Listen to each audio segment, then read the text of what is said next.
Selama AI belum bisa wawancara orang, selama orang juga belum pengen diwawancara sama robot gitu ya, dan masih mencari human connection, kayaknya gue masih bisa makan, Fir. Alhamdulillah gue masih bisa jadi host ya.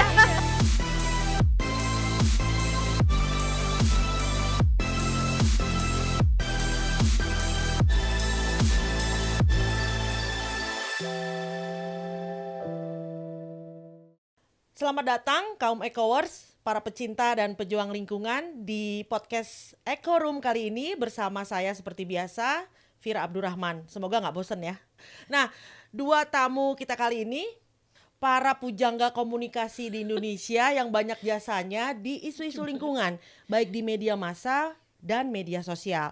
Seperti apakah ilmu-ilmu mereka, seperti apakah perjuangannya, ceritanya, tips and triknya yang penting bisa ilmu bagi para Ecowers pada podcast kali ini. Yang pertama, siapa duluan nih ya? Ini dua-duanya Jeng jeng. sama-sama cakepnya, cantiknya Jeng, gitu ya, jeng, bikin gue minder sebenarnya gitu ya. Yang sebelah sana tuh Mbak Kuri. Nama lengkapnya coba apa, nama lengkapnya atau nama bekernya apa? Kuri aja. Kuri Atau aja, oke. di zaman dulu ya, sosial media gue berhenti di X, dicari di Neng Kuri. Oh, Neng Kuri. Tanpa spasi itu ya? Nggak pakai spasi. Oke, sip. Jadi langsung ya menuju Neng Kuri gitu ya. Terus sebelahnya ini adalah the lady. Alah.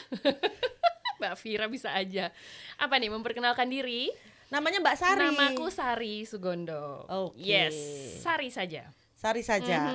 Nah, itu di mana Mbak sekarang? Aku sekarang aktif menjalankan konsultasi kantor konsultan IDCOM. IDCOM. Nah, kalau Yes. Mbak di Alur ya tadi ya? Ya, aku sama partnerku kita bangun Alur Communications, sama-sama konsultan komunikasi dengan Mbak Sari. Oke. Ya. Semoga ada banyak calon klien ya yang ini ya. Saya cukup kebagian uang dengernya aja gitu ya. Nanti kita kopi-kopi bareng dibayarin Klien-klien gitu. yang susah banget ya isunya ya, yang luar biasa. Bicara gitu isu ya. susah, Nggak isu lingkungan tuh kelar-kelar. susah apa gimana nih? Karena semenjak saya masuk ke SYJ nih ya, Lumayan. ini dua nama ini selalu terdengar pop up namanya gitu ya. Wow. Mbak Kuri, Mbak Sari gitu ya. Gak ada kerjaan emang, Nah, cari itu gara-gara gimana terus. tuh? Gimana caranya tuh, bisa diceritain Duluan nggak? Mbak Sari, lebih dulu dari gue. Gue belakangan. Ya. Apa pertanyaannya, apakah isu lingkungan susah, sulit? Lumayan Lumayan complicated. ya. Banyak banget perkembangannya, cepat. Jujur kita juga mengikutinya harus serius, lumayan. Jadi karena global trennya juga selalu berubah, ada framework baru, ada temuan baru, ada fokus prioritas baru, sehingga bayangkan ya, kita harus selaras gitu ya dengan agenda-agenda besar, itu nggak gampang. Dan bahkan turun lagi ke bawah lebih sulit lagi. Nah, gitu. Kalau ya, Berarti tuh ada atas ada bawah tuh ya. ya artinya aku mengambil konsep makro ke mikro ya. Kalau dilihat dari tren global, kemudian negara kita harus ikut berpartisipasi dalam framework besar ini. Tapi misalnya pembuat kebijakan atau pemerintah kita juga masih tertatih-tatih, telat-telat. Apalagi aktor-aktor di bawahnya. Apalagi teman-teman jurnalis harus ngikutin gitu kan. Nah, teman-teman jurnalis gue langsung yang dek gitu ya. Iya. Tersindir aku gitu ya. Iya. Nah, berarti dari penjelasan Mbak Sari tadi ini memang isu global ya, berarti ya induknya ya. Oh, Bisa iya. dibilang begitu ya. Iya. Ini satu saling terkait lah semuanya. Indonesia juga kan negara strategis gitu. Jadi banyak janji lagi, banyak target, Ya, banyak target. banyak niat. Oke. Banyak niat, menarik tuh ya. Niat orang nggak ada yang tahu, tapi niat lingkungan tuh ketahuan banget. Yang gitu penting ya. udah ada pahalanya udah nih. Semua berawal dari niat. Iya, Aduh, betul, paling benar tuh ya. betul. Mbak punya strategi tertentu nggak tuh kayak gitu tuh? Ntar tambahin ya. Ini jagoannya nih. Iya, jadi sebenarnya kan isu umumnya kalau kita potret ini dalam hubungan teman-teman jurnalis menjadi knowledge producer, knowledge maker juga kan, bagian dari information producer.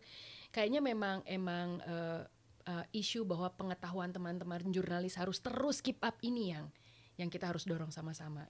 itu tadi ya, karena berkembang terus, kita nggak bisa salahin karena teman-teman jurnalis kan latar belakang pendidikannya lain-lain, nggak semuanya juga sebetulnya betul. punya pengetahuan mengenai lingkungan hidup, kemudian belum tentu berminat juga, cuman karena memang juga penugasan terus kemudian harus. Nah itu jadi nggak bisa disalahkan. Jadi memang harus dikejar terus, dan udah gitu juga isunya sangat cepat berkembang. Belum tentu mereka juga dapat ruang yang cukup. Kalaupun sudah makin jago, makin kepengen mengaktualisasikan dirinya atau memiliki banyak informasi data, belum tentu ada ruangnya. Ataupun kalau ada ruangnya, datanya belum tentu komplit. Ahli-ahlinya, pakar-pakarnya juga belum tentu mudah diakses. Kayak gitu-gitu yang kita ikut-ikut sama-sama terlibat di dalamnya lah dalam proses ini. Oke. Gitu. Nah, Mbak Kuri sendiri gimana? Eh, Saya sih berharapnya nggak jawaban sama ya, maksudnya jawaban pasti harus ada yang berbeza gitu. aku kan baru setahun ya masuk bikin Alur Communications ya. Jadi sebelum-sebelumnya memang mungkin Mbak Vira, Mbak Sari mungkin kita dulu pernah bersua dalam profesi yang berbeda ya. Aku lama di newsroom kan. 10 tahun di newsroom, tapi kemudian lebih lama dari itu udah 12-13 tahun lebih itu di dunia yang lain, bukan di newsroom. Jadi tetap komunikasi. Nah jadi lumayan lengkap tuh pemandangan dari dalam newsroom maupun dari luar newsroom, baik itu sebagai PR ya gitu, atau ada juga yang thinker di belakangnya, ada juga semi speech writer yang gitu-gituan lah. Dan kemudian juga hanya pernah 1 kali di korporat, sisanya tuh adalah lembaga internasional, pemerintah dan lain-lain, dan sempat bahkan masuk ke Mengkol, sedikit masuk ke sektor fintech. Tapi senang banget karena dapat banyak perspektif. Dan untuk aku yang ya lumayan udah selama itu dalam dunia komunikasi, jadi bisa semakin menangkap big picture-nya, semakin nangkep dalamnya. Dan setahun terakhir banyak masuk lagi ke lingkungan ya, dulunya pernah tapi kemudian pergi dan kemudian sekarang balik lagi. Itu persis sebelum COP28. Jadi aku harus belajar lagi banyak sekali sektor. Waktu di wartawan dulu malah aku nggak pernah di lingkungan, aku di politik, di internasional, selingan budaya gitu-gitu. Jadi ketika masuk lingkungan sebenarnya di satu sisi harus belajar baru karena banyak hal yang baru, tapi juga itu kan lingkungan tuh isu yang perpetual ya, isu yang abadi gitu ya. Nah jadi bahkan ketika Mbak Sari mengatakan itu isunya global, tekanan mungkin Indonesia komitmen dengan lalala banyak, sebenarnya di sini kita udah punya banyak PR yang kita sudah kerjakan, tapi juga PR-nya makin banyak gitu ya. Itu yang never ending gitu ya. Ya hal seperti deforestasi tahun 2007-2008 itu aku inget di Bali ada UNFCCC, itu aku sama temen-temen bikin liputan khususnya gitu kan, mempersiapkan itu. Balik lagi ke sini di 2023 lah ya, kok masih gitu ya ngomongin deforestasi. Terus isu masyarakat adat, hak-hak masyarakat adat, isu dengan kedaulatan pangan ya, terus isu klasik tentang konflik antara mereka yang ingin mempertahankan konservasi wilayah dengan mereka yang ingin memperluas perkebunan misalnya gitu ya. Itu isu-isu yang menurutku local issue tapi globally happening gitu loh ya. Artinya kita one click away kok dari mempelajari sebenarnya apa sih yang terjadi di Indonesia tuh nggak jauh beda dengan apa yang terjadi di Amazon, di Congo Basin gitu ya, sebagai sesama negara tropik. Jadi lingkungan itu isu yang paling menurutku semua isu bisa, tapi karena paling recent dan pasca Al Gore bicara soal climate change kemudian isu itu makin naik. Ini bisa jadi makanan mainstream banget yang nggak akan pernah habis gitu loh dikunyah. Dan buat wartawan yang apalagi yang teman-teman lingkungan ya, itu juga nggak akan pernah kurang bahan gitu. Nah, salah satu perbedaan yang signifikan itu Mbak Kuri itu memang pernah di newsroom ya. Jadi EcoWars nih ya, kalau saya mau cerita nih, Mbak Kuri ini dulu kita sama-sama di istana. Wah, saya baru masuk.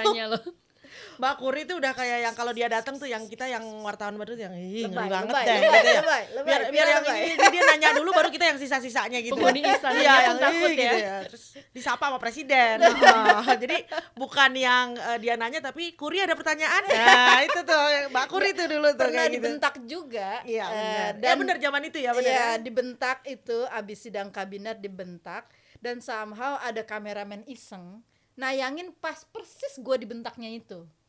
Oh, ada ya waktu itu ya? Gue masih inget itu ininya. Gue masih inget bahkan pertanyaannya ya. Waktu itu gue nanya soal darurat Aceh. Aduh please, apa perlu kita ingatkan zaman darurat Aceh itu tahun 2000 berapa? Gila tua banget ya. Tapi gue inget gue nanya soal darurat Aceh. Waktu itu Pak SBY baru keluar dari ruang sidang kabinet di gedung yang tengah itu ya. Nah terus mungkin beliau juga baru mendengar laporan sehingga agak langsung naik pitam mendengarkan pertanyaan itu. Terus dia langsung menyergah saya dengan mengatakan, kamu pikir yang menjadi korban tuh tidak mencakup aparat itu markasnya dibakar gini-gini ya. Kita tahu ya waktu itu situasinya kan memang sangat genting. Tapi yang saya sesalkan adalah kenapa klip itu dengan muka saya disergah oleh presiden itu tuh kemudian tayang. Dan saya somehow ditelepon sama pemret saya, lu ngapain Kuri bentak-bentak SBY gitu. Jadi itu adalah cerita viral pada zamannya. Nah itu kayak gitu. Caranya viral zaman dulu begitu bro, nggak kayak sekarang pakai Siapa itu? sosmed, bener. Siapa itu kameramen yang Iya, iseng gue nggak tahu. kalau pengen viral bentak presiden. Nah nanti kita mungkin saya ada kesempatan sama Pak Prabowo, mungkin nanti bisa viral. Oke, nah ini nih ya. Saya pengen mengulik kejujuran Mbak Sari nih ya. Ini kita sama-sama wartawan tuh biasanya kan perilakunya sama nih. Bandelnya sama gitu ya, keras kepalanya sama, sok taunya juga sama gitu ya. Nah Mbak Sari untuk masuk ke ide-ide jurnalisme ini ya, ke para jurnalis ini ya kan ada pengalaman yang ngeselin nggak? Pasti ada deh. Kalau ngadepin jurnalis pasti ada ngeselinnya deh. Ngeselin. Enggak terlalu sih ya, jujur loh, ini jujur bukannya karena PR gitu. Jadi semua jurnalis baik nih kata Mbak Sari, luar biasa. Oke lah. Kalau gue ngerasanya malah justru kita berada di kuadran yang sama, menghadapi kesulitan yang sama. Jadi senasibnya ada ya. Iya, kan susahnya bagaimana mengolah gitu ya, mencari narasumber, gue mencari data yang benar, mengemasnya dengan benar, membuat itu sebagai informasi yang berguna, itu kan sebenarnya pekerjaan yang sama gitu. Kalau gue sih dari dulu memang lebih suka melibatkan teman-teman tuh dari awal. Jadi kayak ngedesain bareng, FGD bareng. Terus ini tuh gimana, ini barang apa ya, ini tuh pengetahuan baru apa ya. Kayak gini deh Fir, gue baru-baru ini lagi ngerjain si BEM, Carbon Border Adjustment Mechanism, menurut lo apa? Gue kan juga harus belajar juga gimana gue mau so tahu gitu kan, apalagi teman-teman kan harus bareng-bareng lah ini gitu. Ya lebih ke situ sih. Tapi gue memang menyadari bahwa kalau kayak travel ke daerah ya, mohon maaf, memang harus feeding banget. Maksudnya ya kita aja yang di Jakarta gitu, yang di ibu kota tuh masih tertatih-tatih gitu kan ngikutin, apalagi teman-teman yang di daerah. Jadi menurut gue lebih ke situ sih, lebih ke bukan ngeselin tapi emang karena gapnya ada lumayan, jadi kitanya mesti benar-benar agak lebih extra effort untuk yuk memperkenalkan ini dan itu gitu. Dan tapi gue setuju bahwa walaupun tadi kan ini ngomongnya agak langitan ya, global apa segala macam, konsep-konsep besar, tapi sebenarnya isu kan yang ada di lapangan sehari-hari ya di rumah masing-masing, di daerah masing-masing. Bener. Selalu aja sebenarnya ini klasik, pendekatan klasik, gimana caranya biar tempuh ke tengah gitu loh. Ini tuh yang kita alamin sehari-hari, itu sebenarnya kaitannya tuh mau yang ngono tuh emang bener terjadi. Makanya kita sekarang, gue gerah nih berapa hari 37 derajat kalau nggak salah. Itu kan juga karena memang real ya, climate change-nya real dan gitu. Itu cuman caranya menghantarkan itu ke masyarakat itu kan juga nggak gampang. Bicara deforestasi, ya kalau buat kita mah itu mah jauh ya, di hutan, gue mah di sini. Bener ya kan banget gitu tuh, kan. itu kadang kan kadang jauh, kadang dekat ya, itu kayak gitu ya. Nah di situ tantangannya sebenarnya. Jadi kayaknya mendekatkan isu ya Mbak ya. Yang pakar asik-asik ngomong, duduk-duduk di kop, nah yang di sana juga masih begitu juga gitu. Nah itu tuh yang gue sebenarnya mungkin itulah yang membuat gue selalu semangat gitu ya, karena benar never ending, berkembang terus, gemes terus guenya. Itu sih lebih ke situ sih Fir kayaknya. Nah itu bicara tadi ya, itu kan sebenarnya echo chamber ya kalau istilah kerennya ya gitu ya, begitu banyak istilah. Ya gue sendiri juga banyak yang gue nggak paham sebenarnya. Iya. Ketika gue harus, ya let's say gue jadi moderator, jadi pembicara, itu juga gue kadang-kadang harus belajar dari nol lagi gitu ya, kurang lebih seperti itu. Menurut Mbak Kuri udah merasakan jadi jurnalis juga kan ya. Itu echo chamber tuh harusnya diapain sih? Istilah-istilah yang kayak gitu kayaknya gini deh, persis yang Mbak Sari dan Mbak Vira bilang ya, itu ada sering kita terjebak dalam istilah ya, sering kali ya. Dan kita tuh kadang-kadang apalagi kalau udah frameworknya global ya, mereka tuh finit harusnya begini, dibawakan dengan cara begini, persepsinya kayak gini. Sementara ketika di sini kita denger nih dari lokal nih kasusnya begini, ini segini, ya itu kasus yang udah klasik, teman-teman Walhi gitu ya, udah biasa dealing sama itu, tapi mungkin istilahnya nggak begitu, Stempelnya gitu kan. lain. Stempelnya lain. Jadi nah yang tadi kita bilang never ending itu buat gue udah kayak batu Sisyphus ya, sesuatu yang gue sebagai orang komunikasi memang udah jadi kerjaan gue, apalagi dengan multimedia sekarang, itu adalah memikirkan how dari 5W1H itu. Jadi 5W1H itu ada yang bilang it's who not what gitu ya. Nah kalau gue sekarang of course kita bisa beda pendapat. Kalau gue it's always about how ya. Apalagi dalam situasi multimedia seperti sekarang, artinya sebuah pesan disampaikan sekarang mungkin flop. Mungkin dalam 2 hari lagi ketika ada sesuatu yang nyangkut, tiba-tiba kita naikin dalam bentuk yang sedikit berbeda, masuk gitu ya. Jadi karena kanalnya makin banyak dibanding waktu zaman gue sekolah dulu ya. Terus kemudian bentuknya bisa dibuat banyak, kita nggak bisa milih tuh quality atau quantity. Quality nggak boleh dilawan. Quality tuh standar prosedur pengerjaan sebuah produk jurnalism harus tetap, tapi quantity harus ditambah. Nah untuk itu dari sisi komunikasi sih gue happy. Kenapa? Karena akhirnya makin banyak ya Mbak ya kerjaan bagi orang komunikasi. lahan subur malah lahan ya, subur gitu ya. Kita tadi ngobrol ya Mbak Vira ya, sebagian pekerjaan kita udah diambil alih nih gitu ya. Translate yang dulu ada harganya gitu ya, sekarang lenyap dalam hitungan 30 second. Satu harganya jadi $1 ya. Yang tadinya $300 jadi $1 ya. Gitu ya. Terus translate, kemudian transkrip ya. Dulu kita ya Allah ini kepala gue sampai sakit leher. Sampai bagi-bagi tugas. Gara-gara gini, gitu kan kita sampai biasa banget kan, sampai pakai pinjam earphone dong gitu kan buat transkrip gitu ya. Itu sekarang dengan pakai AI itu selesai pekerjaan itu. Bahkan sambil wawancara, gue pernah melototin orang wawancara gue. Udah langsung. Itu kok langsung jadi transkrip, gila Kemana gitu. aja gitu ya. Kemana aja kan. Nah, dulu kita menghabiskan waktu hours kan untuk itu kan, banyak banget. Nah, itu sekarang udah diambil. Nah, sekarang kita harus moving kemana lagi nih, pekerjaan-pekerjaan komunikasi yang memang masih butuh human. Dan menurut gue masih banyak. Jadi kayak oke, misalnya gue doyannya nulis. Memang itu pekerjaan gue dari dulu. I would call myself writer. Walaupun belum bagus-bagus amat ya gitu ya. Jadi nggak selalu berhasil juga, tapi gue happily menyebut diri gue penulis. Tapi belum tentu gue bisa mendorong itu ke sosial media gitu aja loh Mbak. Nggak bisa, beda gitu kan. Itu kalimat yang dipakai juga salah gitu loh. Yang dan dengan mengapa untuk itu habis di sosial media kan nggak kepake. Begitu dia wordingnya lebih lah, ya udah sama orang nggak dilihat ya gitu. Nah gue nggak bagus tuh di situ mungkin belum bicara engagement. Itu udah sebuah zona yang lebih mengerikan lagi. Nah jadi menurut gue layer komunikasi itu banyak. Pekerjaan-pekerjaan komunikasi itu nggak berhenti cuma di wartawan yang satu chunk itu ada di wartawan, tapi another chunk untuk mendistribusikannya itu butuh lebih banyak lagi tim. Gue yakin redaksi sekarang tuh bukannya berkurang, tapi justru makin membesar dengan tim kreatif. Bahkan jadi bertambah desk-nya tuh sebenarnya ya.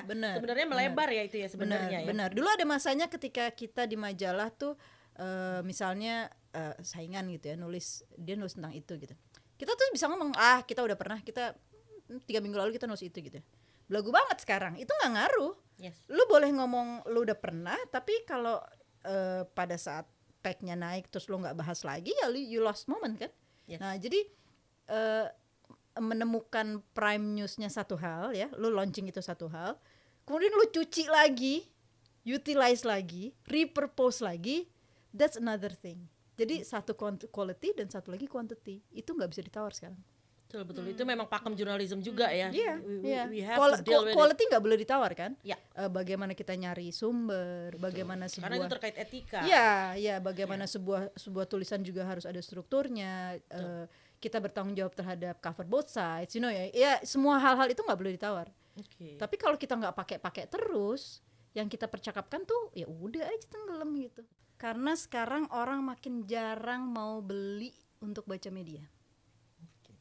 Artinya media itu lagi dalam situasi yang secara ekonomi makin lama makin sulit karena pembaca udah nggak lagi subscribe. Zaman dulu ya, Kompas tirasnya berapa, Tempo kertasnya berapa, Liputan 6, RCTI ditonton berapa. Itu counts yang kemudian diartikan dengan pemasang iklan. Ya, iklan itulah yang kemudian mendanai media. Nah, kenapa gue bilang blame it on the audience ketika mereka geser itu, ekonomi media makin sulit. Salah satu yang dibabat adalah budget untuk liputan. Sehingga mereka harus mengandalkan pada sumber-sumber otoritas. Coba lu tanya, gue nggak tahu ya, mungkin Mas Joni ya, Mbak Fira nanti coba cek berapa banyak redaksi yang masih mengalokasikan budget bagi wartawannya buat keluar.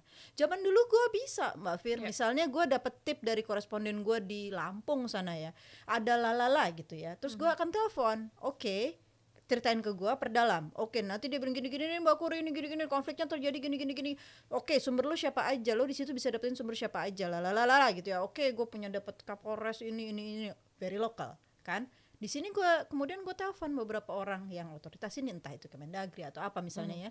Terus dapat nih gue story-nya, oh peristiwa yang kemarin tuh rupanya lalala begini. Terus gue datang ke redaktur gue, Mas ini kayaknya menarik nih, Lampung gini, nggak cukup kayaknya sama anak lokal. Gue mau datang, gue mau bikin gini. Ya udah lo bikin budgetnya gini. Berangkat gue, gitu. Itu bisa dan itu biasa kita dulu. Sulit, ya? Nah, gue curiga sekarang itu sulit. Coba please dikonfirmasi apakah itu yang terjadi, karena itu yang membuat teman-teman itu jarang sekali pergi ke daerah sekarang, dan jarang sekali anak Jakarta itu bisa bikin story yang lengkap gitu loh. Karena kalau misalnya hanya datang dari koresponden itu kan seringkali mereka juga terbatas ya pergerakan, modal mereka segala macam. Jadi hanya satu snapshot. Sampai ke sini nggak tahu tuh sama Kemdagrinya, sama mungkin ke zaman kita liputan dulu Komham gitu ya zaman kita ini. Nah itu tuh, nah ketika nggak tahu itu akhirnya dia cuma jadi kayak potongan-potongan puzzle yang udah lepas aja hilang gitu. Nggak ada orang yang melihat big picture-nya. Wah ini efek dari sebuah kebijakan yang di launchingnya 2 bulan yang lalu tapi terus hilang, tapi langsung dieksekusi sama oknum lokal dan menekan, tidak disosialisasikan misalnya seperti itu gitu ya. Nah itu tuh nggak ada orang yang mikirin itunya. Newsroom cuma dapetin sepotong, tayang, hilang, that's it. Itu kalau isu lingkungan mahal itu ya, itu adalah salah satu masalah terbesar juga setelah echo chamber, karena mahal banget gitu ya. Mahal. Ketika gue pribadi tuh kalau misalnya gue liput lingkungan ya, wah itu mahal banget gitu ya, dari transportnya. Belum mahal risiko kan? Resikonya apalagi? Kita belum bicara itu lah ya gitu ya. Wah ada segala macamnya. Nah Mbak Sari sendiri untuk mengatasi hal itu ada nggak sih? Iya, memang benar kata Mbak Kuri, harusnya tuh ada yang membantu teman-teman jurnalis terbiasa mengorkestrasi atau mengumpulkan info secara holistik. Dan mungkin ini cuma sekelumit aja pengalaman, mungkin karena kita sharing klien yang sama, nggak perlu disebutkan di sini. Nggak perlu disebutkan. Tapi kan upayanya menarik. Yang kita lakukan adalah berusaha memunculkan champion atau sumber-sumber informasi bukan baru ya, lainnya yang mengimbangi tadi sumber otoritatif tadi. Jadi nggak cuma nunggu pengumuman dari pejabat siapa atau menunggu dikirimin data apa dari orang tersebut gitu ya. Tapi terus kemudian ada aktor-aktor lain yang juga bisa menyajikan, menyodorkan, memberikan opsi lain gitu ya, tapi dikemas secara natural. Jadi seakan-akan sebetulnya engineer kita, tapi mereka maju secara natural. Jadi dilebarkan gitu ya, dilebarkan, bergerak di topik masing-masing dan secara natural. Nah, aku ingin menggarisbawahi soal perjuangannya teman-teman, karena kita di masa transisi media yang semakin konvergen, dan tadi kalau Mbak Kuri dari kacamata dulu lah aktif lama sebagai jurnalis, aku sebagai orang komunikasi, praktisi komunikasi yang juga selalu kerja dengan jurnalis, memang melihat teman-teman juga tidak bermaksud untuk menambah sedih gitu ya, kayaknya kok gloomy banget industri media, tapi teman-teman juga dalam transisi teman-teman yang di online, jadi dari transisi dulu yang konvensional ke online, ya sudah sekian dekade sih di online. Tetapi aku pribadi ini tidak berdasarkan data ya, melihat saja sendiri, opiniku pribadi. Teman-teman yang di online juga kehilangan kemampuan mereka menulis in depth menurutku. Jadi mereka udah terbiasa mencacahnya sedemikian rupa kecil-kecil sehingga ketika kemudian pendek-pendek harus ya. gitu. Jadi itu kemampuan yang- untuk melihat grand design tadi itu Ya, agak susah ya? aku agak menyayangkan dalam hal tersebut. Jadi ada dua ironi yang berbeda. Di satu sisi, pernah juga mendengar keluhan teman-teman jurnalis nih, kemampuan mereka untuk skills digital productionnya masih harus ditingkatkan. Jadi banyak yang mengatakan ya gue wartawan digital, gue wartawan online, tapi belum tentu yes gitu, belum tentu mumpuni. On the other hand, mereka yang menulis di online juga kok aku merasa kayak kehilangan depth-nya. Jadi itu yang kayaknya perlu dijaga. Nah, sebelum ke masalah digitalisasi ini ya, saya juga ingin menyampaikan dengan sumber yang sama nih dari penelitian Dewan Pers, ada 10 topik terbesar di media massa tentang lingkungan ya. Masalah besar lingkungan di Indonesia berdasarkan scraping data tadi ya gitu ya. 40% tuh sampah. Kembali lagi tadi berarti isunya masih urban dan Jakarta sentris tentunya gitu ya. Betul. Terus juga 20% banjir, 11% sungai tercemar. Kembali lagi itu adalah urban yang dimana Jakarta sebagai sentrisnya, yang dimana jurnalisnya juga seabrek-abrek tuh yang liputan gitu ya.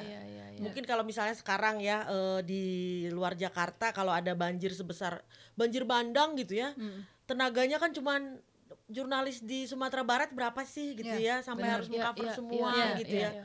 Sementara di Jakarta cukup banjir di mana, wah bisa banyak timnya misalnya seperti itu. Jadi ini memang Jakarta sentris sekali. Nah yang keempat baru pemanasan global, jadi isu-isu global ya. Kemudian pencemaran udara, rusaknya ekosistem laut cuma 4%. 3%-nya sulitnya air bersih, 2% kerusakan hutan, 2% abrasi, 2% pencemaran tanah. Nah itu, jadi dari semua yang ada listnya itu memang masih Jakarta sentris. Itu adalah isu besar gitu ya. Ya, boleh nambahin ya? Boleh. Jadi kalau gue mungkin ini sekalian juga ngegongin, gue sangat concern terhadap tadi peningkatan kapasitas bareng-bareng tadi supaya lebih merata, supaya nggak Jakarta sentris, supaya nggak ini. Terus ada benang merah yang gue sampai sekarang nggak nemu jawabannya nih Mbak Kuri. Ngerjain isu apapun di sektor apapun, yang namanya kalau cerita mengenai pencegahan, antisipasi, edukasi nggak laku, susah Karena itu belum kejadian. Begitu abrasi, banjir bandang, banjir rob, wow, semuanya di cover Dan saling menyalahkan. dan tidak ada solusi. Ya. Itu loh. Jadi kami ini kita ya kami ini gitu ya merasa susah banget ya ngajarin untuk ya holistik, kemudian pencegahan tuh juga dilihat gitu loh. Di sektor apapun sulit sekali. Gitu. Jadi menurut gua peningkatan kapasitas terus berkesinambungan, terus kemudian juga orkestrasi yang rapi, memunculkan lebih banyak aktor, capacity building, itu adalah menurut gua hal-hal yang nggak boleh berhenti. Nggak boleh. Nah, ini terus ini sekarang kita ke era digital nih gitu ya. Kalau bagi saya adalah digital take over my job gitu ya. I've been taken gitu ya. Sepertinya seperti itu tuh, kayak alien datang terus hilang gitu ya. Rasanya seperti itu. Nah, ini trikinya gimana ya menghadapi media massa dan juga media sosial? Jawabannya itu. Ya. Itu tanda-tanda apa tuh? Tanda-tanda lebih sulit, lebih mudah apa lebih Gue langsung gargar gitu. sama garuk-garuk juga deh. Tapi gini, media massa itu kan ya mereka yang proudly mengatakan mereka tunduk pada kode etik jurnalistik ya. Jadi itu adalah sebuah ikatan profesi pada diri individual dan juga organisasi yang membuat ada pertanggungjawab gitu ya dalam apa yang dilakukan. Nah, social media menjadi tricky gitu ya. Ada satu asosiasi yang gue tahu karena AMSI ya, Asosiasi Media Cyber gitu ya, yang kemudian proudly mengatakan bahwa gue adalah media massa yang ada di digital dan kemudian gue tunduk pada kode etik jurnalistik gitu kan. Nah tapi masalahnya kan pembaca nggak begitu. Pembaca tuh nggak membedakan ini AMSI apa bukan gitu ya. Ini kode etik jurnalistik apa bukan. Selama dia viral, selama dia menarik gitu ya, ya apapun yang beredar kemudian menjadi media. Nah itu gue juga nggak tahu gimana teman-teman yang masih di dalam media mengakali itu, bagaimana membuat isi mereka tuh compete gitu kan. Karena kalau misalnya terus-menerus menggunakan bahasa-bahasa yang rumit, Yes, terus yang yes. kelas-kelas bertahan di opini gitu ya, garing baca lah gitu ya. Eh, Semua mengalami perubahan, semua sedang berubah kok. Nama-nama besar, Kompas, Tempo, itu semua itu Disruptif ya jadi semua lagi dandan banget gitu ya. Dan sesuatu yang kita udah bicarain dari awal 2000 ya. Dulu juga gue di Aji, kita tuh masih, gue inget banget 2006 kali kita tuh masih meeting besar dan berbicara apa ya efeknya internet ini terhadap digital internet ini terhadap media ya. Nggak Cepet nyangka, banget. nggak nyangka sampai begini, Iya, Fir. Nggak betul, nyangka betul, sampai betul. ini baru kemarin menghabisi. ya. Iya, itu tuh gue inget kok meetingnya tuh kita masih mengira-ngira gitu ya. What happened to New York Times, what happened terus Chicago Tribune ya sebagai salah satu the giant name gitu ya. Ya. Tumbang gitu kan, Christian Science Monitor gitu yang dulu sebagai sumber dari berita yang bergengsi gitu ya, itu terus tumbang. Itu kan bikin gua yang lokal ini kan ketakutan kan, tapi ya this is what happened. Gue sering menghibur diri mengatakan bahwa jurnalisme tidak akan pernah mati dan sebenarnya hanya ganti wajah, ganti transform ke platform yang baru dan akan begitu seterusnya. Jadi nanti suatu hari lagi kita mengenal yang lain selain media sosial, tapi jurnalisme tetap hidup. Jadi menurut gue mungkin kita juga harus mendudukkan bahwa teman-teman wartawan, pemilik media massa itu sadar bahwa bukan lagi dirinya satu-satunya sumber berita, bukan satu-satunya sumber kebenaran, tapi bagian dari ekosistem yang sama-sama saling memproduksi, mengonsumsi informasi bersama-sama. Tetapi memang betul prinsip jurnalismenya setidaknya masih tetap harus dipegang utuh. Kalau enggak nanti pilar demokrasinya kemana gitu ya. Betul. Tetapi bahwa sudah transform, makanya media online media dan apalagi yang sekarang menggunakan platform social media sebagai medianya, itu model bisnisnya nggak boleh kayak sama dengan model bisnis media konvensional. Makanya kenapa banyak yang runtuh, tumbuh karena model bisnisnya masih yang lama, pakemnya masih begini, alatnya udah lain, cara cari uangnya udah berbeda. Jangan-jangan jurnalisme di media sosial itu jangan-jangan memang diperuntukkan untuk bisa meng-create tekanan lebih efektif daripada waktu dulu mereka masih di medium konvensional. Jangan-jangan diarahkan ke arah sana, tapi dengan cara yang tentunya cerdas, produktif, positif gitu ya. Mungkin, I don't know. Jadi udah purpose-nya udah beda lagi. Nah itu jadi gini, kalau misalnya sekarang nih di podcast ini nih, gua tanya nih, udah pernah sudah mulai dealing with AI atau gimana nih? Dengan artificial intelligence nih, mbak-mbak berdua nih dalam hal komunikasi ini ya, sudah pernah masukin gak sih AI di dalamnya untuk jurnalisme misalnya? Jadi untuk connected dot-nya nih ya. Kalau gue gini, selama AI belum bisa wawancara orang, selama orang juga belum pengen diwawancara sama robot gitu ya, dan masih mencari human connection, dan memang itu salah satu modal gue ya dalam menggali sesuatu dari orang, dari narasumber. Kayaknya gue masih bisa makan, Fir. Alhamdulillah gue masih bisa jadi host ya, masih bisa jadi moderator dan pembicara. Karena media itu kan bukan cuma informasi, tapi juga ada kedekatan ya. Gue juga humanity-nya tinggi. Ya, benar. sebelum gue masuk ke cetak, gue anak radio, 4 tahun gue di radio. Jadi itu salah satu yang nggak mati tuh. Ya kan, dihajar dengan online, dihajar segala macam, radio tetap ada penggemarnya. Dan radio tuh beda loh, karena dia tuh ya kayak gini ya, podcast personal. Ya ada personal, ada wajah gitu yang ditampilkan, ada kepercayaan yang timbul dari setelah lihat muka gue di sini gitu ya, muka lo gitu kan. Nah terus ada suara juga yang kemudian menjadi familiar. I think it's sangat instinktif ya, manusia mencari manusia lain di dalam media. Tapi bahwa AI itu akan catch up ya, gue nggak bisa promise loh bahwa dia nggak bisa wawancara orang. Ya. Atau mungkin ada juga orang yang udah nggak mau ngomong lah sama lu sama lu bisa di twisting, gue maunya sama robot aja, sama dia mau pasti kelar gitu kan. Siapa tahu suatu saat bisa begitu, tapi we don't know.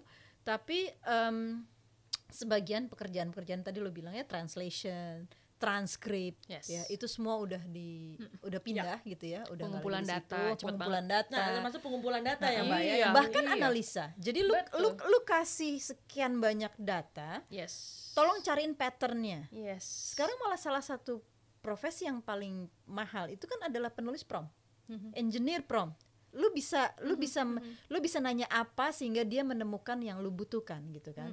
Itu bayaran tinggi Memasukkan banget itu. keywords yang tepat, Ya, masukin logic yang keywords tepat, logik yang gitu. tepat, dan lu ngelatih dia juga gitu kan. So I think menurut gue sih memang jangan berhenti belajar ya. Even buat yang seumur gue yang mestinya mungkin bentar lagi udah masuk masa pensiun ya, angkatan gue itu sekarang kebanyakan udah di level kalau nggak Redpel, wakil pemret atau bahkan lebih tinggi lagi gitu ya. Nah jadi jangan berhenti belajar dan jangan khawatir, kemanusiaan itu akan tetap, menurut gue akan tetap ada ruang, tapi ya kita harus terus catch up gitu. Ya.